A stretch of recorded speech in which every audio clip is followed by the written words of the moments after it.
Day-to-day ലൈഫിൽ consultant psychologist ആയിട്ട് ഇരിക്കെ തന്നെ ഞാൻ കാണുന്നുണ്ട് anxiety issues, stress related issues. ഈ ഒരു ഇഷ്യൂസിനെ എങ്ങനെ നമുക്ക് ഡീൽ ചെയ്യാം? സ്ട്രെസ് നമ്മൾ ഹോൾഡ് ചെയ്ത് പിന്നെ നമ്മളെ കൊണ്ട് ഡീൽ ചെയ്യാൻ പറ്റാത്ത രീതിയിൽ, അതായത് എന്തിലും ഏതിലും നമുക്ക് സ്ട്രെസ്. പലപ്പോഴും മെയിൽ മാസ്കുലിനിറ്റിയിൽ തെറാപ്പിക്ക് പോകില്ല, ഉള്ളിൽ ഇങ്ങനെ ഒരു സപ്രസ് ചെയ്തുകൊണ്ടിരിക്കും. സോ എങ്ങനെയാണ് അവർക്കൊരു ക്ലിയർ ആയിട്ടൊരു അവയർനെസ് നമുക്ക് കൊടുക്കാൻ പറ്റുന്നത്? മെയിൽ മാസ്കുലിനിറ്റി പ്രത്യേകം ശ്രദ്ധിക്കേണ്ടത്, അവർക്ക് ധാരാളം പോസിറ്റീവ് സൈഡ് ഉണ്ട്. അറിയാവുന്ന സൈക്കോളജിസ്റ്റ് ആണെങ്കിൽ അവരുടെ നാക്കിനനുസരിച്ച് കണക്ട് ചെയ്ത് വരുമ്പോഴായിരിക്കും ഇമോഷണലി ഭയങ്കര വൾണറബിൾ ആയിരിക്കും.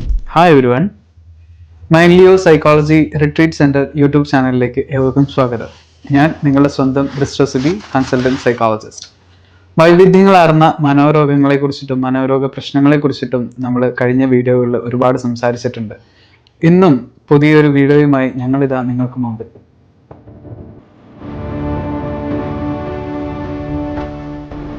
ഒരുപാട് mental health problems, mental health issues ഒക്കെ നമ്മൾ ഡേ-ടു-ഡേ ലൈഫിൽ ഡീൽ ചെയ്യുന്നവരാണ്, അല്ലെങ്കിൽ കാണുന്നവരാണ്, പറഞ്ഞു കൊടുക്കുന്നവരാണ്.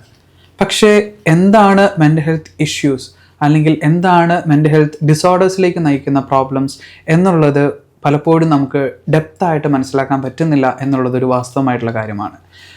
ഇന്ന് mind psychology retreat centre YouTube ചാനലിൽ ഇവിടെ നമ്മൾ പങ്കുവെക്കാൻ പോകുന്നത്, ഷംഷിമ നമുക്ക് പറഞ്ഞു തരാൻ പോകുന്നതും റിലേറ്റ് ചെയ്തിട്ടുള്ള കാര്യങ്ങളാണ്. സോ നമുക്ക് ഷംഷി മാമിലേക്ക് പോവാം. Hi ma'am. Hi Bisto. So ma'am, day to day ലൈഫിൽ കൺസൾട്ടന്റ് സൈക്കോളജിസ്റ്റ് ആയിട്ട് ഇരിക്കെ തന്നെ ഞാൻ കാണുന്നുണ്ട് anxiety issues, stress related issues, mood elevate ചെയ്യുന്ന പല രീതിയിലുള്ള മാനസിക പ്രശ്നങ്ങളായിട്ട് ആളുകൾ വരുന്നതായിട്ട് കാണുന്നുണ്ട്. എങ്ങനെയാണ് സാധാരണക്കാരായിട്ടുള്ളവരിൽ ഈ ഒരു ഇഷ്യൂസിനെ എങ്ങനെ നമുക്ക് ഡീൽ ചെയ്യാൻ പറ്റും? നമുക്ക് ആദ്യം ആങ്സൈറ്റി, ഡിപ്രഷൻ എന്നുള്ള ആ ഒരു കാറ്റഗറിയിൽ നമുക്ക് ഫസ്റ്റ് പോവാം. ഓക്കെ, അതാണല്ലോ ഇപ്പോൾ കോമൺ ആയിട്ട് എല്ലാവരും സിമ്പിളായിട്ട് പറയുന്ന കാര്യങ്ങൾ. പക്ഷേ ഈ ആങ്സൈറ്റി എന്ന് പറയുന്ന സംഭവങ്ങൾ എല്ലാവരും നോർമലി പറഞ്ഞു വരുന്നത് അതെനിക്ക് ജസ്റ്റ് ഒരു ആങ്സൈറ്റി ആണ്. ഓക്കെ, ഈ ആങ്സൈറ്റിയിൽ തന്നെ പല സ്റ്റേജസ് ഉണ്ട്. ആദ്യം ഒരു സ്ട്രെസ് റിലേറ്റഡ് ആയി സ്ട്രെസ് നമ്മൾ ഹോൾഡ് ചെയ്ത് പിന്നെ നമ്മളെ കൊണ്ട് ഡീൽ ചെയ്യാൻ പറ്റാത്ത രീതിയിൽ 1 വീക്ക് 2 വീക്ക്, അതായത് എന്തിലും ഏതിലും നമുക്ക് സ്ട്രെസ്. ഓക്കെ, അതായത് ചുരുക്കം പറഞ്ഞാൽ ഒന്ന് സമാധാനമായിട്ട് സ്വസ്ഥമായിട്ട് ഒരു ദിവസം 1 മണിക്കൂർ നമുക്ക് ഇരിക്കാൻ പറ്റാത്ത അവസ്ഥ. ഓക്കെ, അതുപോലും സെഷന് വരുമ്പോൾ എനിക്ക് വലിയ പ്രശ്നമൊന്നുമില്ല, ജസ്റ്റ് എനിക്ക് ടെൻഷനാണ്. അത് മോഡറേറ്റിന്റെ മുകളിലായിട്ടായിരിക്കും ക്ലയൻസ് നമ്മളുടെ അടുത്തേക്ക് വരുന്നത് ആങ്സൈറ്റിയുടെ. അപ്പോൾ ആളുകൾ അറിയാത്ത ഒരു പാർട്ട് എന്ന് പറഞ്ഞാൽ, ആങ്സൈറ്റി സ്റ്റാർട്ട് ചെയ്ത് കഴിഞ്ഞാൽ അത് അതിൽ നിൽക്കുന്നില്ല. ഓക്കെ, ആങ്സൈറ്റി പലതിലും ജനറലൈസ്ഡ് ആങ്സൈറ്റി എന്ന് പറയുന്ന ഗാഡ് എന്ന് പറയുന്നത് ഡിഫറെൻറ്റ് കാര്യത്തിൽ നമുക്ക് ആങ്സൈറ്റീസ് വരികയും, അതേപോലെ തന്നെ ഈ സംഭവം നമ്മൾ ആ സമയത്ത് കറക്റ്റ് ട്രീറ്റ് ചെയ്തില്ല എങ്കിൽ ഓക്കെ അത് ഇൽനെസ് ആങ്സൈറ്റി ഇഷ്യൂസ് ആയിട്ട് വരും. അതിൽ നമ്മൾ ഡീൽ ചെയ്യുക എന്ന് പറഞ്ഞു കഴിഞ്ഞാലും അത് കുറച്ചും കൂടി സിവിയർ ആയില്ലേ. അതായത് മരണഭയം. ഒരാള് ഹാർട്ട് അറ്റാക്ക് വന്നു എന്നുള്ളൊരു ന്യൂസ് കാണുന്ന സ്പോട്ടിൽ സാധാരണ മനുഷ്യന്മാർ നമ്മൾ ആ വീഡിയോയിൽ നോക്കുമ്പോൾ എന്താ സംഭവിക്കുക, നമ്മളൊക്കെ ജീവനുള്ള മനുഷ്യരാണ്, നമുക്ക് പെട്ടെന്നൊരു പേടി വരും. പക്ഷെ അത് ഫ്യൂ മിനിറ്റ്സ് മാത്രം ആ പേടി ഉണ്ടാവുക. ഓക്കെ, അത് കഴിഞ്ഞാൽ അടുത്ത സബ്ജക്റ്റ് വന്നു കഴിഞ്ഞാൽ നമ്മൾ ആ ഹാപ്പിനെസ്സിലേക്ക് അങ്ങോട്ട് എൻ്റർ ചെയ്യാണ്. പക്ഷെ ഇവരുടെ കാര്യം അതുപോലെയല്ല. ഈ ഒരു ന്യൂസ് കണ്ടു കഴിഞ്ഞാൽ, അല്ലെങ്കിൽ അവരുടെ ഫാമിലിയിൽ ഒരാൾക്ക് ഈ ഒരു സംഭവം കണ്ടു കഴിഞ്ഞാൽ മണിക്കൂറോളം, ദിവസങ്ങളോളം keep repeating that thinking. Okay, ആ തോട്ട് കണ്ടിന്യൂസ് ആയിട്ട് വന്നുകൊണ്ടിരിക്കും.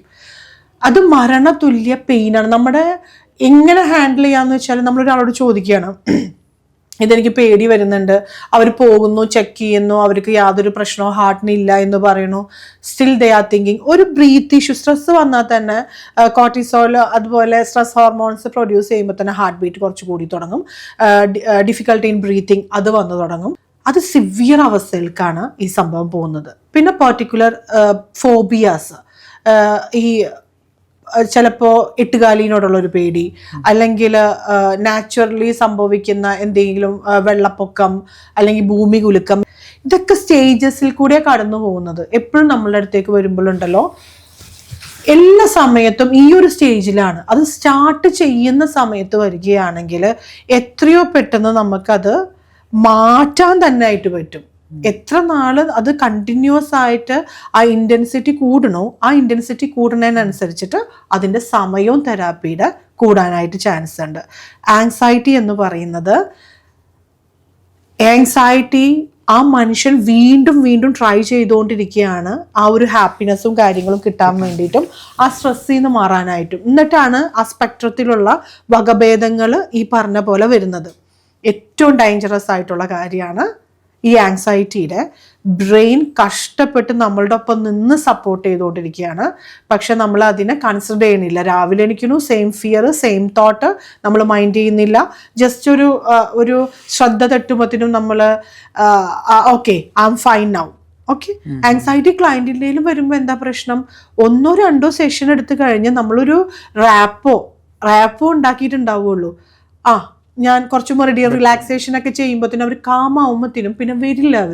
അവർ പറയുന്നത് എൻ്റെ സ്ട്രെസ് പോയി, ഞാനിപ്പോൾ ഓക്കെ ആയി. അല്ല, നമ്മൾ കോറിൽ വർക്ക് ചെയ്തിട്ടില്ല. ആങ്സൈറ്റി കൂടി ബ്രെയിനും ബോഡിയും ട്രൈ ചെയ്ത് അത്രയും സ്ട്രെസ് കെമിക്കൽസ് ഒന്ന് ആലോചിച്ച് നോക്കി. 1-2 ദിവസമല്ല, മാസങ്ങൾ.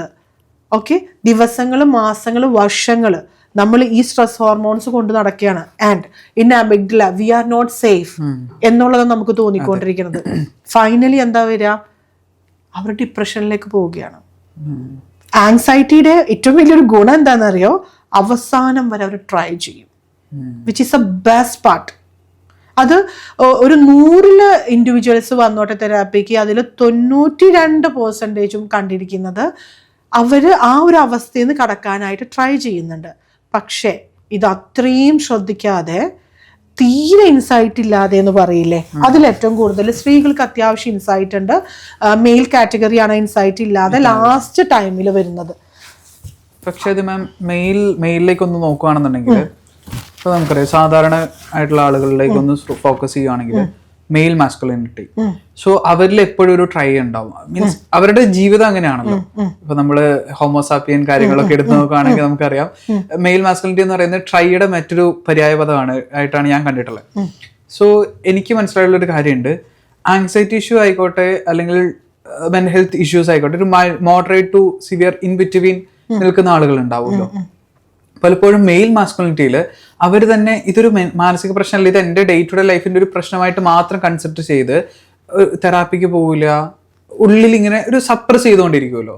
സോ എങ്ങനെയാണ് അവർക്കൊരു ക്ലിയർ ആയിട്ടൊരു അവയർനെസ് നമുക്ക് കൊടുക്കാൻ പറ്റുന്നത്? മെയിലിന്റെ മെന്റൽ ഹെൽത്തിന്റെ എപ്പോഴും കണ്ടുവരുന്നത് ബ്രിസ്റ്റോ ചോദിച്ച മാസ്കുലിനിറ്റി കാറ്റഗറി, നമ്മുടെ ഫെമിനിറ്റി കാറ്റഗറി എപ്പോഴും ലോജിക്കൽ പേഴ്സൺസ് ആയതുകൊണ്ട് തന്നെ കുറച്ച് എവിടെയെങ്കിലും ഒരു വശപ്പശക് ഉണ്ടെന്ന് തോന്നിക്കഴിഞ്ഞാൽ തന്നെ ലോജിക്കൽ പേഴ്സൺസ് ആണല്ലോ അവർ. ഒരു 1, 2, 3, 4, 5, 6 മാസമൊക്കെ ആകുമ്പോഴത്തേനും അവർ തെറാപ്പിക്ക് എത്തുന്നുണ്ട്. They just need clarity. Okay, ആ ക്ലാരിറ്റിയാണ് ബ്രെയിനിൽ നിന്ന് നമ്മൾ ആ കയർ അഴിച്ചു വിടുന്നത്. മാസ്കുലിനിറ്റി അൺഫോർച്ചുനേറ്റ്ലി ഫൈനൽ ഘട്ടത്തിലുണ്ടല്ലോ, കയ്യിൽ നിന്ന് പോകേണ്ട സമയമാകുമ്പോഴാണ് മാസ്കുലിനിറ്റി നമ്മളുടെ അടുത്തേക്ക് എപ്പോഴും എത്തുന്നത്. അത് എത്തിക്കഴിഞ്ഞു കഴിഞ്ഞാൽ ഭയങ്കര ബുദ്ധിമുട്ടുള്ള പാർട്ട് എന്താണെന്ന് വെച്ച് കഴിഞ്ഞാൽ, എനിക്ക് വലിയ പ്രശ്നമൊന്നുമില്ല, ഓക്കെ, ഞാൻ ജസ്റ്റ് ഒരു സെഷൻ എടുക്കാൻ വേണ്ടി വന്നതാണ്. നമുക്ക് സംസാരിക്കുമ്പോഴും അവരുടെ ബോഡി ലാംഗ്വേജസും കാര്യങ്ങളും കാണുമ്പോൾ തന്നെ അറിയാം ആങ്സൈറ്റിയുടെ സിവിയറിലാണ് ആൾ നിൽക്കുന്നതെന്നുള്ളത്. ഇതിനുള്ള കാരണം എന്താണെന്നറിയോ, നമ്മുടെ കേരളത്തിലെ ഒരു സിസ്റ്റം വെച്ചിട്ടാണ്. മാസ്കുലിനിറ്റി ഭയങ്കര പവർഫുള്ളാണ്, പ്രൊട്ടക്റ്റേഴ്സാണ്. അവർ തകർന്നു പോയി കഴിഞ്ഞാൽ, അവർ കരഞ്ഞു കഴിഞ്ഞാൽ പ്രശ്നമാണ്, അവർ ഇമോഷൻസ് പുറത്ത് കാണിച്ചാൽ പ്രശ്നമാണ്. മെയിൽ മാസ്കുലിനിറ്റി പ്രത്യേകം ശ്രദ്ധിക്കേണ്ടത്, അവർക്ക് ധാരാളം പോസിറ്റീവ് സൈഡ് ഉണ്ട്, പക്ഷെ അവരുടെ ആ ഒരു ബാരിയർ അവർ ഡൗൺ ചെയ്ത്, സോഷ്യൽ കൾച്ചറിൽ കുറേ ടാബൂസ് ഉണ്ട്, അതുകൊണ്ടാണ് എല്ലാവരും ഇത് ഒരുപോലെ ഫോളോ ചെയ്യുന്നത് ആ സാധനം. They have to start expressing their emotions. അവർക്ക് പറ്റാത്ത കാര്യം അവർക്ക് പറ്റില്ല എന്ന് തന്നെ പറയണം. ഓക്കെ, അത് തന്നെയല്ലേ നമ്മള് കുംബ്ലങ്ങി നൈറ്റ്സ് മൂവിയിലേക്ക് ഒന്ന് ജസ്റ്റ് ഒന്ന് വരികയാണെങ്കിൽ, കാരണം മെൻസ് മെന്റൽ ഹെൽത്ത് എന്ന് പറഞ്ഞപ്പോൾ തന്നെ എൻ്റെ മനസ്സിലേക്ക് ആദ്യം ഓടി വന്ന മൂവിയാണ് അത്. കാരണം മെൻസ് മെന്റൽ ഹെൽത്തിന്റെ വലിയൊരു ടാബോ കളഞ്ഞ അല്ലെങ്കിൽ മനുഷ്യന്റെ മനസ്സിൽ നിന്ന് തന്നെ എടുത്തു മാറ്റി കളഞ്ഞ ഒരു മൂവിയായിരുന്നു കുംബ്ലങ്ങി നൈറ്റ്സ്. വളരെ കറക്റ്റ് ആണ്, അതിൽ കറക്റ്റ് കാണിക്കുന്നുണ്ട് സൈക്യാട്രിയുടെ കെട്ടിപ്പിടിച്ചെന്ന് കരയണത്. അത്രയേ ഉള്ളൂ മനുഷ്യൻ. അതെ, ഓക്കെ. ഇതില് ഒരു ഡിസോർഡറിന്റെ കാര്യങ്ങളോ അതിലൊക്കെ ഉപരി ഒരു മനുഷ്യനായിട്ട് കണക്ട് ചെയ്യുക. സൈക്കോളജിസ്റ്റും സൈക്യാട്രിക് ആകുമ്പോൾ കോൺഫിഡൻഷ്യാലിറ്റി ഉണ്ടാവും. അവർ നിങ്ങളെ ജഡ്ജ് ചെയ്യാനായിട്ട് വരില്ല, ജഡ്ജ് ചെയ്യരുത്. അതാണ് പ്രൊഫഷണലിസം. ഓക്കെ. അവരുടെ എക്സ്പീരിയൻസ് അല്ല, സയൻസും കാര്യങ്ങളും പറഞ്ഞു കൊടുത്ത്, എവല്യൂഷണറിയും പറഞ്ഞു കൊടുത്ത്, സൈക്കോളജി പറഞ്ഞു കൊടുത്ത്. പക്ഷെ ആ വന്നിരിക്കുന്ന മെയില് അവർ റെഡി ആവണം തുറന്നു പറയാനായിട്ട്. എനിക്ക് ഇവിടെയൊക്കെ അപാകതകളുണ്ട്, എനിക്ക് ഇവിടെയൊക്കെ പ്രശ്നങ്ങളുണ്ട് എന്ന് തുറന്നു പറഞ്ഞു കഴിഞ്ഞാൽ miracles can happen in their life.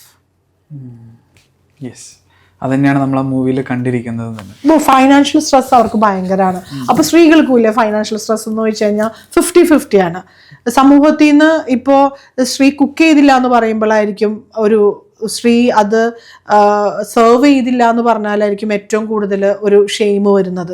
ഒരു നോർമലി ഒരു സിസ്റ്റം വെച്ചിട്ട് മെയിലാകുമ്പോൾ അവർ കറക്റ്റ് പോയി ഏൺ ചെയ്യുന്നില്ല, ഉത്തരവാദിത്തം എടുക്കുന്നില്ല. ഇനിയിപ്പോൾ ഉത്തരവാദിത്തം എടുക്കാത്ത ധാരാളം കാറ്റഗറി ഇപ്പോൾ നമ്മുടെ സമൂഹത്തിൽ വരുന്നുണ്ട്. സ്ത്രീകൾ ഏറ്റവും കൂടുതൽ പറയുന്നത് ഉത്തരവാദിത്തം എടുക്കുന്നില്ല, റെസ്പോൺസിബിലിറ്റി ഇല്ല, running away from the problems. പക്ഷെ അവർക്ക് പോലും ചോദിച്ചു വരുമ്പോൾ ദേ ഹാവ് സിവിയർ ഗിൽട്ട്. ജനറേഷനായിട്ട് മെയിലാണ് ഫൈനാൻഷ്യലി നോക്കിക്കൊണ്ടുവരുന്നത്. അതിന്റെ ഗിൽട്ടും ദേ ആർ ക്യാരി. അതുപോലെ തന്നെ മാം, ഇപ്പം മറ്റൊരു കാര്യം എനിക്ക് മാമിനോട് ചോദിക്കാനുള്ളത്, ഞാൻ ഒരുപാട് സൈക്കോളജിസ്റ്റുമാരെ പേഴ്സണലി അറിയാവുന്ന ആളാണ്, കൺസൾട്ടേഷൻ ചെയ്യുന്നവരറിയാം, പ്രൊഫസേഴ്സ് ആയിട്ടുള്ളവരറിയാം.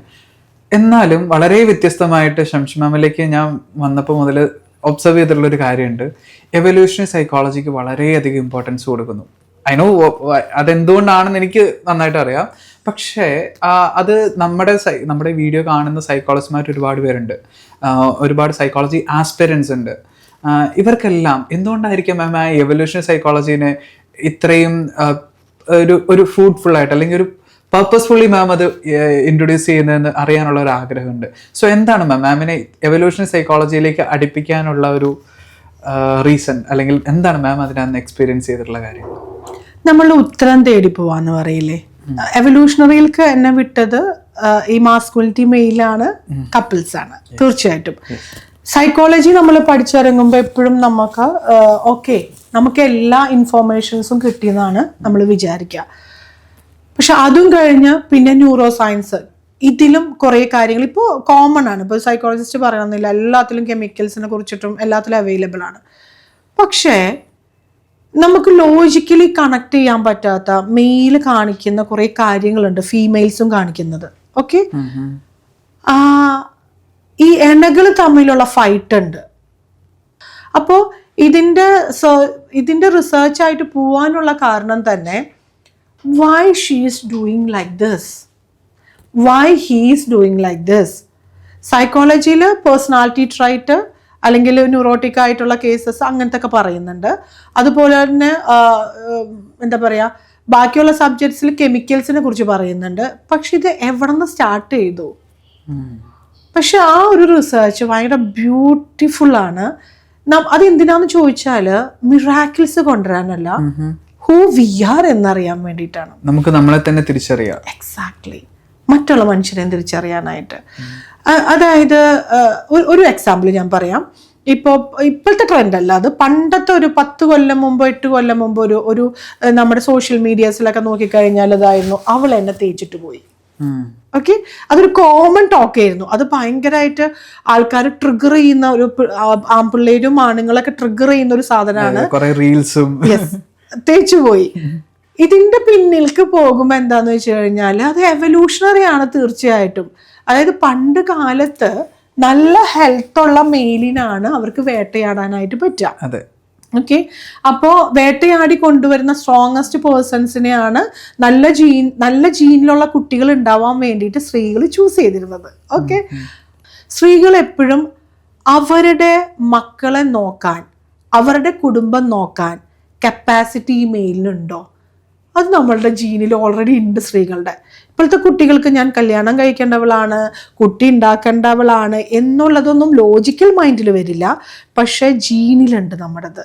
അതുകൊണ്ട് തന്നെ ഇപ്പോ മെയിലിന് നമ്മൾ പറയില്ലേ വെള്ളലി പോലെ റിസർച്ച് ചെയ്യാന്ന് പറയില്ലേ, അത് അവരുടെ സർവൈവൽ മോഡാണ്. It's not because of their character. Okay, അതിൽ വല്ല ട്രോമ ഒക്കെ ഉണ്ടായിട്ടുണ്ടെങ്കിൽ പിന്നെ അത് ഡിസോർഡർ ആയി മാറി. ഓൾറെഡി ഇൻസ്റ്റിങ്ക്ട് ഉണ്ട് അതില്. അപ്പോ ഇവർ ഈ മെയിലിനെ തന്നെ നോക്കിക്കൊണ്ടിരിക്കും. ആങ്കർ ആകുന്നത് ഏത് എക്സ്റ്റെൻഡിലാ, പ്രൊട്ടക്ഷൻ ഏത് എക്സ്റ്റെൻഡിലാ. ഇപ്പോൾ എന്ന് വെച്ചാല് വേട്ടയാടി മൃഗം പിടിക്കേണ്ട ആവശ്യമില്ല. ഇപ്പൊ എല്ലാ മനുഷ്യർക്കും who is making money, who can take care of us, അത്ര മാത്രമേ ഉള്ളൂ. ഓക്കെ, അപ്പോ ആ തേച്ചു പോവാ എന്നുള്ളത് തീർച്ചയായിട്ടും അവരുടെ ഉള്ളിൽ ആ ഇൻസ്റ്റിങ്ക്ട് വരും. എന്തെങ്കിലുമൊക്കെ ഒരു റീസൺ സ്ത്രീകൾ പറയും. ആ സ്ത്രീകൾ അപ്പോൾ ആൺപിള്ളേർ വന്നിട്ട് ആണുങ്ങൾ വന്ന് പറയുമ്പോൾ എനിക്ക് ലോജിക്കലി കണക്ട് ചെയ്യാനേ പറ്റണില്ല, എന്തോ ഇഷ്യൂസ് പറഞ്ഞിട്ട് പോയി. It's a fake. ആക്ച്വലി അവർ പോലും അറിയുന്നില്ല ഇറ്റ്സ് എ സർവൈവൽ. അവർ സേഫ് അല്ല. He is not able to protect me. അപ്പൊ ഇങ്ങനെ പാരന്റ്സിന്റെ പറയും, സത്യമായിരിക്കും കേട്ടോ, ലോജിക്കലി നോക്കുമ്പോൾ പാരന്റ്സ് സമ്മതിക്കുന്നുണ്ടാവില്ല, ജാതി വേറെ ആയിരിക്കും, ഇതൊക്കെ പറയും.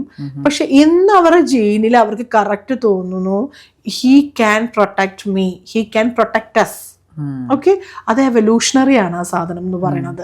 അപ്പൊ എല്ലാ കാര്യങ്ങളും എനകളുടെയും ഈ ലേഡി എന്നോട് ഇങ്ങനെ ചെയ്തു, പുരുഷൻ ഇങ്ങനെ ചെയ്തു, ഇങ്ങനത്തെ സബ്ജക്റ്റിൽ നിന്നാണ് എവല്യൂഷണറിയിലേക്കുള്ള യാത്ര.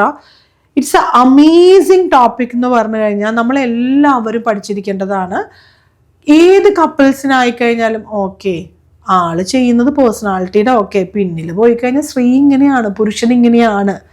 അപ്പൊ നമുക്ക് എങ്ങനെ അത് മാറ്റി ഇടിപ്പിക്കാം, അതിനുള്ളതാണ് സൈക്കോളജിയിലൊക്കെ better communication, better sexual life, അതുപോലെ തന്നെ അങ്ങനത്തെ സബ്ജക്റ്റുകൾ. അത് പക്ഷെ പുറത്തെ സാധനമാണ്. ഉള്ളിൻ്റെ ഉള്ളിൽ ഞാൻ എപ്പോഴും പറയാ നമ്മുടെ ജീനാണ്. അതെ, ഓക്കെ മാം, ജീനാണ് കാര്യങ്ങളൊക്കെ.